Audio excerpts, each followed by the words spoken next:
सम्पूर्ण नमस्कार। मेरो नाम चाहिँ रामशरण यादव।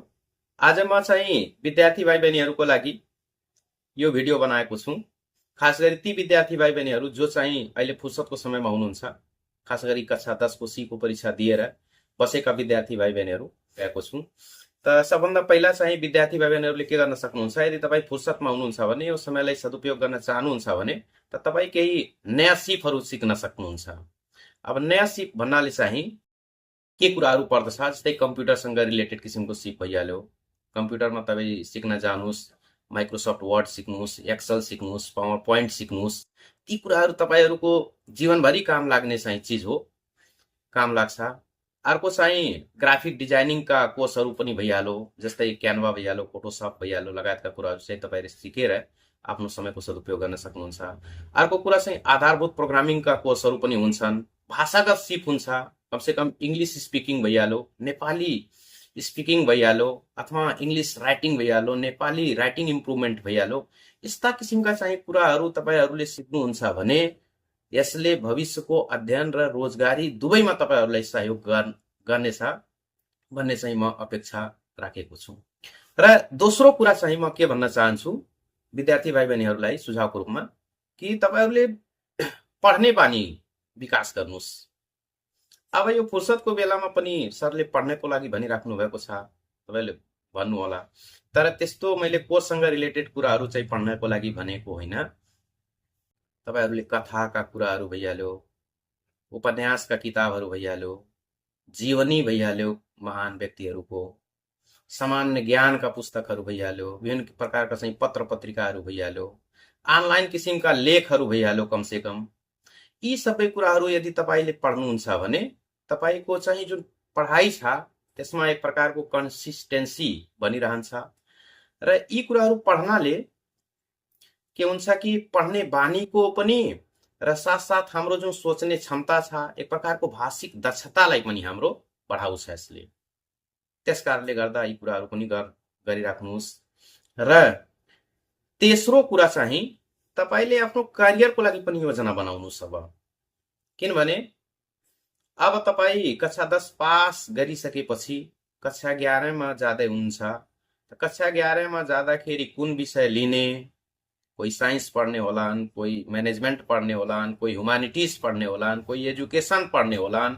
त आफ्नो रुचि र क्षमतालाई पहिचान गरेर तपाईँहरूले चाहिँ फर्दर डिसिजन लिनु होला।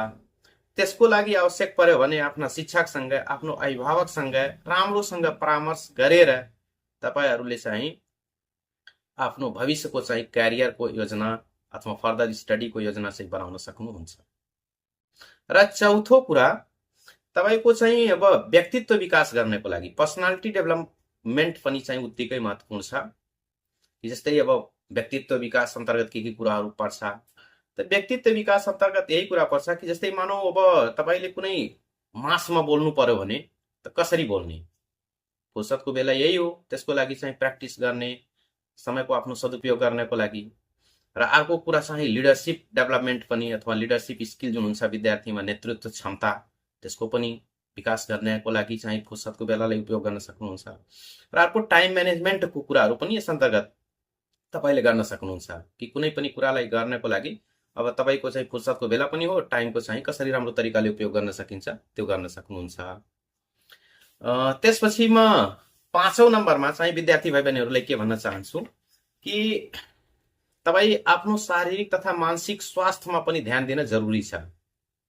त्यसको लागि तपाईँले चाहिँ दैनिक रूपमा व्यायाम गर्नुहोस्, योग गर्नुहोस्, ध्यान गर्नुहोस्, अनि खेलकुदका कार्यक्रमहरू जुन छ, खेलकुदका क्रियाकलापहरू छ, जस्तै फुटबल भयो, क्रिकेट भयो, भलिबल भयो, यी सबै क्रियाकलापहरूमा पनि आफूलाई बढीभन्दा बढी सहभागी गराउने कोसिस गर्नुहोस्। र साथसाथ स्वस्थ किसिमको चाहिँ खानपानमा पनि विशेष ध्यान दिनुहोस् भन्न चाहन्छु। र अर्को कुरा फेरि अब 6औं नम्बरमा म के भन्न चाहन्छु ती विद्यार्थी भाइ बहिनीहरूलाई कि जुन अनलाइनका चाहिँ सिकाइहरू हुन्छ नि, कहिलेकाहीँ चाहिँ अनलाइन लर्निङहरू आफ्नै तरिकाले आफ्नै घरबाट पनि गर्न सकिन्छ। कि जस्तै युट्युब भइहाल्यो, युट्युबबाट चाहिँ कोर्ससँग रिलेटेड अथवा स्टोरीहरूसँग रिलेटेड अथवा इन्सपिरेसनल किसिमका मोटिभेसनल किसिमका इन्फर्मेसनल किसिमका चाहिँ कुराहरू चाहिँ युट्युबको माध्यमद्वारा सुनेर अथवा गुगल कोर्सहरूको चाहिँ च्याट जिपिटीहरूको चाहिँ विभिन्न प्रकारका कुराहरूको चाहिँ प्रयोग गरेर तपाईँ अनलाइन किसिमका चाहिँ क्लासहरू लिन सक्नुहुन्छ अथवा अनलाइन किसिमले चाहिँ पढाइ गर्न सक्नुहुन्छ। र अर्को कुरा चाहिँ 7औं नम्बरमा म के तपाईहरुलाई भन्न चाहन्छु कि जुन अर्को एउटा सृजनात्मक किसिमको कार्य हुन्छ, क्रिएटिभ किसिमका जुन एक्टिभिटिजहरू हुन्छन् त्यसमा पनि आफ्नो समय सदुपयोग गर्ने बेला पनि यही हो। अब सृजनात्मक किसिमका क्रियाकलापहरू अन्तर्गत के कुराहरू पर्छ, जस्तै कुनै विद्यार्थीको चाहिँ इच्छा होला, रुचि होला कि म चाहिँ ड्राइङ राम्रो बनाउँछु, त ड्राइङ पनि बनाउने फुर्सदको समयलाई सदुपयोग गर्ने बेला पनि यही हो, राम्रा राम्रा किसिमका ड्राइङहरू बनाउने। अर्को कोही विद्यार्थीको इन्ट्रेस्ट सङ्गीततर्फ होला, नृत्यतर्फ होला, त तिनीहरूले चाहिँ ती सङ्गीतका क्रियाकलापहरूमा सहभागी हुने, नृत्यका क्रियाकलापहरूमा सहभागी हुने।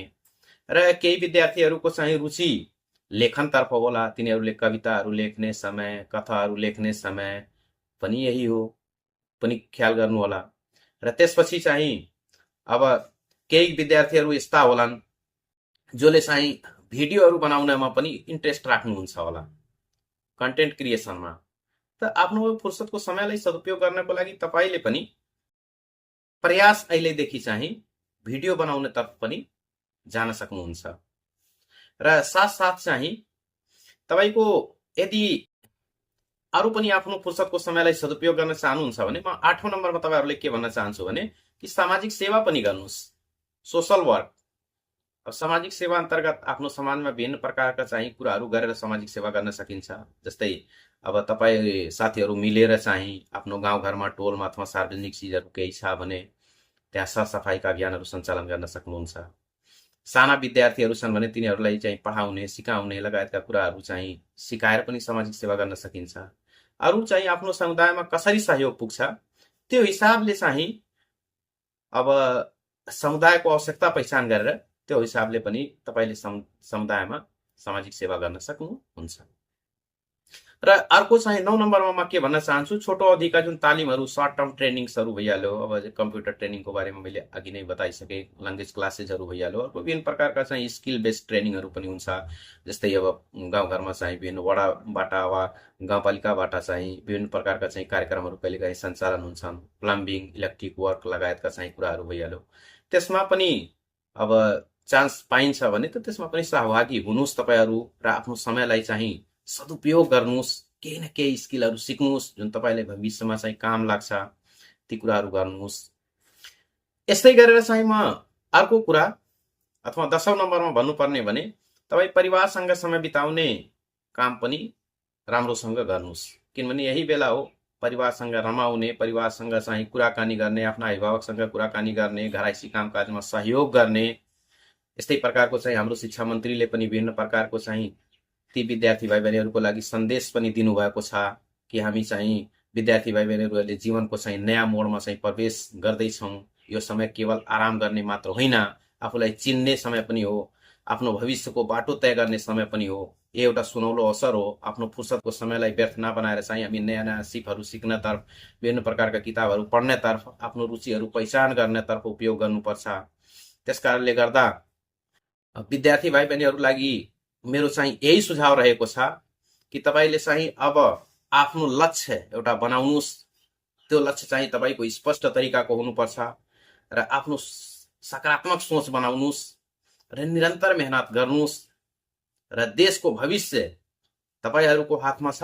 यसकारणले गर्दा तपाईहरू राम्रोसँग चाहिँ पढाइ लेखाइ लगायत विभिन्न प्रकारका जुन आफ्नो रुचि र इन्ट्रेस्टका कुराहरू रहेका छन् त्यसतर्फ ध्यान दिएर तपाईहरू अगाडि बढ्नुहोस् र केही सुझाव सल्लाह चाहिन्छ भने हामी छँदैछौँ। ल भिडियो चाहिँ अलिकति लामो भयो, ध्यान दिएर सुनिदिनु भएकोमा सम्पूर्णलाई धेरै धेरै धन्यवाद र आउने दिनमा पनि यस्ता उपयोगी किसिमका भिडियोहरू बनाउने कोसिस गर्नेछु। हस्, धन्यवाद, नमस्कार।